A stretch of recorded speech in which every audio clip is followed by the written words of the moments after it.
Presiden terpilih Amerika Serikat Donald Trump mengancam akan menerapkan tarif impor 100% selama pemerintahnya untuk negara-negara BRICS bila mereka tetap berniat membuat mata uang sendiri. Nah, BRICS ini adalah komunitas orang-orang negara-negara Eropa gitu ya untuk mereka mau bikin mata uang sendiri. Nah, jadi ceritanya si Donald Trump ini datang dan berencana untuk menaikkan tambahan tarif sebesar 10% pada barang impor dari Cina dan 25% pada seluruh produk dari Meksiko dan Kanada. Nah, ini gimana sih Bapak Trump ini kebijakannya kok ya seperti ini kan. Nah, ini dampaknya kepada dunia plus juga latar belakangnya seperti apa. Kita akan bahas dengan Bung Ishak. Itu adalah ekonom dari Fakta. Assalamualaikum Bung Ishak. Waalaikumsalam warahmatullahi wabarakatuh. Ya, Bung, ini ceritanya gimana, Bung? Ini kok Bapak Trump ini kok ngancem-ngancem gitu ya, tapi ngancemnya bukan bukan ngancem kalau gimana, tapi ngancem mau naikin tarif impor. Apakah ini merupakan ketakutan nyata dari Amerika Serikat akan kehilangan hegemoni internasionalnya, internasionalnya, Bung Ishak? Ya, baik. Assalamualaikum warahmatullahi wabarakatuh. Jadi para pemirsa Khilafah News yang dirahmati Allah Subhanahu Wa Taala. Jadi memang kalau kita melihat ya, rencana kebijakan Trump ya, eh, yang akan memperlakukan tarif tinggi terhadap negara-negara BRICS atau yang mau bergabung dengan BRICS ini semacam perang ya perang atau kalau dulu ada istilah trade war ya, ya jadi ini Trump mengancam negara-negara yang melawan ya, kebijakan Amerika Serikat akan dikenakan sanksi ya, khususnya yang terkait dengan ekonomi.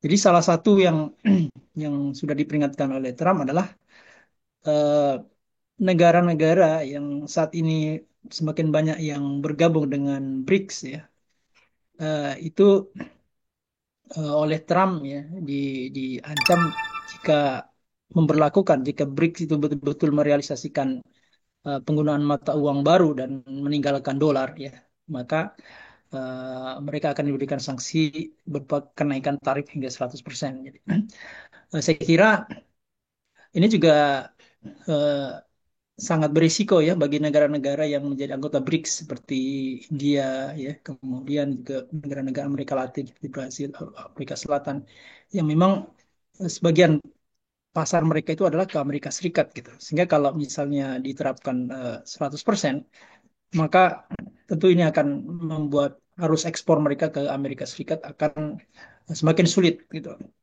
Termasuk juga Cina ya. Kalau Cina ini kan memang secara spesifik sudah disebutkan bahwa Donald Trump akan mengancam Cina untuk dikenakan tarif hingga 60% ya, hingga 60%. Sementara negara-negara lain itu 10 sampai 20%. Ini dalam rangka mengurangi defisit neraca perdagangan Amerika Serikat yang memang kita ketahui terus membesar ya. Jadi semakin banyak impor ke negara itu dibandingkan dengan ekspor gitu. Sehingga eh, cadangan dolar Amerika Serikat keluar lebih banyak gitu. Dan mempengaruhi nilai tukar ya dolar itu sendiri. Akhirnya negara-negara lain yang memegang dolar ini melihat bahwa nilai dolar ini terus turun gitu. Sehingga secara em, matematis ya ini merugikan mereka sehingga ada dorongan untuk memilih alternatif mata uang lain gitu. Karena Amerika Serikat kan cukup mudah untuk mengeluarkan dolar ya, meningkatkan suplai dolar untuk membiayai defisitnya gitu. Termasuk tadi membiayai eh, defisit neraca perdagangan dia. Nah, ketika semakin banyak dolar yang diproduksi atau dicetak, ya, suplainya meningkat, maka nilai dolar ini akan menurun gitu. Sehingga negara-negara yang memegang cadangan dolar selama ini memang mengeluhkan ya, kebijakan moneter Amerika Serikat yang terlalu eh, longgar di dalam memproduksi dolar. Nah, makanya kemudian muncul alternatif ya, salah satunya BRICS ini. Jadi mereka kekhawatiran terhadap dominasi Amerika pada sektor keuangan, ya, khususnya termasuk dalam hal mata uang ya. Nah, dan kemudian eh, mereka mendirikan BRICS ya, salah satunya untuk mengurangi ketergantungan terhadap dolar. Tapi dan kalau semakin banyak negara-negara yang meninggalkan dolar, maka penggunaan dolar sebagai cadangan mata uang ya, mata uang suatu negara, kemudian juga transaksi perdagangan ya, itu akan semakin mengurangi keuntungan Amerika Serikat karena Amerika Serikat ini salah satu eh, pemodal internasional yang dia miliki adalah penguasaan terhadap dolar yang digunakan oleh berbagai macam negara gitu. Kalau saya tidak salah sekitar 58% ya dolar itu digunakan dalam cadangan devisa global gitu. Nah, artinya kalau semakin banyak yang meninggalkan dolar ya mau beralih ke euro yaitu yen atau ke renminbi ya atau mungkin nanti ada mata uang baru BRICS, maka salah satu kekuatan Amerika Serikat ini akan menurun gitu. Dan ini akan sangat merugikan Amerika Serikat di dalam kancah politik internasional dan juga ekonomi. Kira-kira seperti itu, Bung Nano. Bung Ishak, kira-kira ya, bagaimana hubungan diplomatik antara Amerika Serikat dengan negara-negara yang akan menerapkan BRICS dan Indonesia termasuk di antaranya? Apakah nanti nggak akan terjadi dari perang ekonomi menjadi perang yang lebih besar lagi, Hmm. Bung Ishak? Ya, saya kira memang kalau kita lihat negara-negara BRICS itu, ya, komposisinya ada memang negara-negara yang secara diametral, secara politik itu berseberangan dengan Amerika Serikat seperti Rusia, kan. Dan Rusia ini menjadi salah satu pemimpin lah ya di dalam BRICS ini. Kemudian juga ada yang secara ekonomi ya dan politik juga berseberangan dengan Amerika Serikat dalam hal ini Cina. Ya, dua negara ini yang sangat berseberangan secara diametral dengan Amerika Serikat. Tapi ada juga beberapa sekutu-sekutu partner dan allies istilahnya ya. Negara-negara partner Amerika Serikat ya seperti India ya kemudian juga ada Brazil, Afrika Selatan ya bahkan Arab Saudi mungkin juga nanti Indonesia. Ini kan secara politik memiliki hubungan yang sangat dekat dengan Amerika Serikat gitu. Bahkan eh, India sendiri, Narendra Modi ya, pernah menyatakan bahwa mereka tidak tertarik untuk membuat mata uang baru. Gitu. Karena memang antara India dengan Amerika Serikat memiliki hubungan yang sangat kuat secara perdagangan dan juga investasi. Dan kita ketahui bahwa kedua negara ini termasuk juga militer, gitu. Sehingga eh, kelihatannya ya eh, keinginan untuk menciptakan mata uang baru ini tidak akan di, disepakati oleh negara-negara BRICS ini ya. Kalau misalnya mereka harus memilih antara eh, mendapatkan ancaman dari Trump ya atau kemudian memilih untuk mengikuti agenda-agenda BRICS yang itu disponsori oleh Rusia dan dengan Cina gitu. Saya kira itu menjadi tantangan bagi BRICS yang memiliki kepentingan yang berbeda gitu.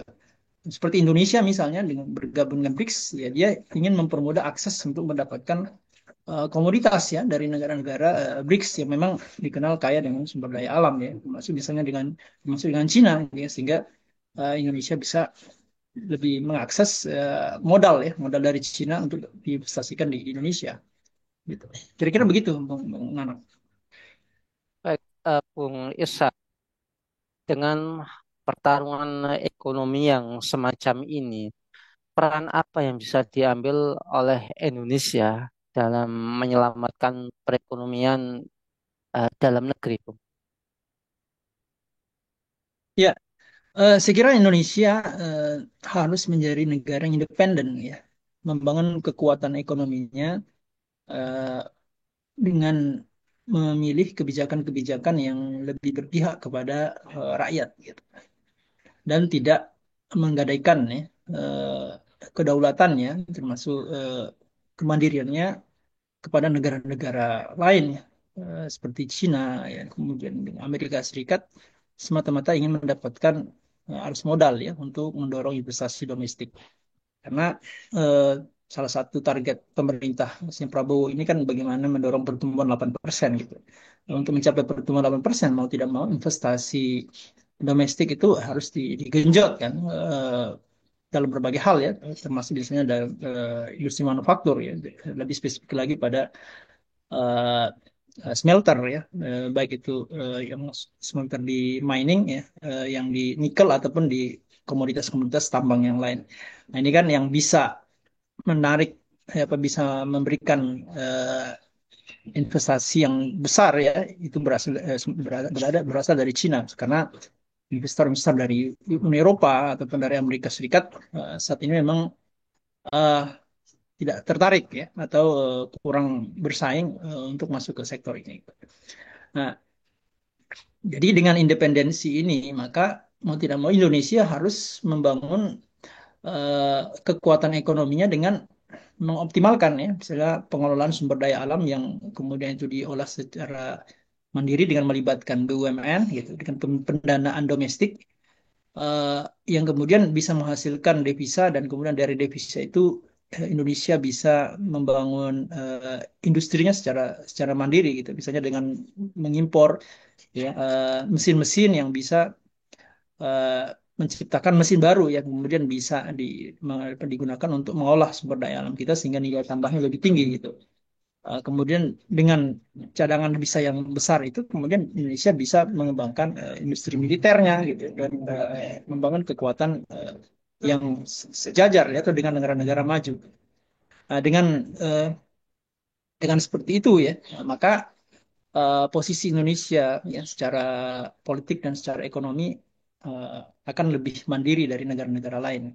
Nah, ini yang seharusnya dimiliki oleh Indonesia gitu. Tapi masalahnya adalah kalau menerapkan sistem ekonomi kapitalisme seperti saat ini, maka ya Indonesia ini akan senantiasa menjadi subordinasi dari negara-negara kapitalisme raksasa seperti Cina dan Amerika Serikat gitu. Eh, Kemudian juga misalnya dengan sistem kapitalisme saat ini, maka Indonesia akan terus-menerus menggunakan mata uang kertas ya, yang notabene tadi dikuasai oleh dolar Amerika Serikat, sehingga eh, kekuatan ya, nilai tukar daripada rupiah itu sangat lemah dan sangat fluktuatif gitu. Nah, kemudian juga yang lain adalah ketergantungan terhadap modal asing ya, yang itu sangat sangat apa, sangat loss gitu, bisa masuk dan keluar dengan sangat sangat cepat gitu. Karena investasinya sebagian besar berada pada eh, apa sektor keuangan ya, sektor keuangan yang sifatnya non real, yang itu kemudian bisa menimbulkan stabilitas instabilitas dalam waktu yang sangat singkat gitu. Nah, ini yang dan juga kemudian sistem perbankan ribawi ya, yang menjadi berkelindan dengan sistem keuangan global gitu.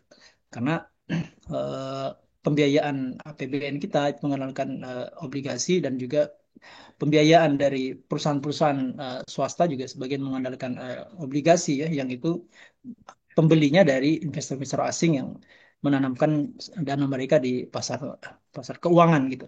Sehingga ya kalau ini tidak diperbaiki, tidak dibenahi ya, tidak dikembalikan kepada aturan yang sahih, dalam hal ini ya, Islam ya, maka Indonesia akan terus-menerus memiliki sistem ekonomi yang rapuh gitu, sebagaimana halnya Cina, sebagaimana halnya Amerika Serikat dan negara-negara kapitalisme lain gitu.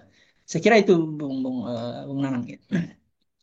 Baik, terima kasih Bung Ishak atas pemaparannya. Semoga ini membuka cakrawala kita semua akan potensi dunia dan Indonesia untuk lepas dari dominasi Amerika Serikat. Semoga Bung Ishak keluarga senantiasa dalam perlindungan Allah Subhanahu wa taala. Baiklah pemirsa Khilaf Manusia yang dirahmati oleh Allah, demikianlah program kabar petang kita pada kesempatan hari ini. Jangan lupa ya untuk subscribe like, komen, dan share sebanyak-banyaknya. Semoga menjadi amal kebaikan kita di dunia maupun di akhirat nanti. Saya Nanang Setiawan undur diri. Sampai jumpa di lain kesempatan dan wassalamualaikum warahmatullahi wabarakatuh.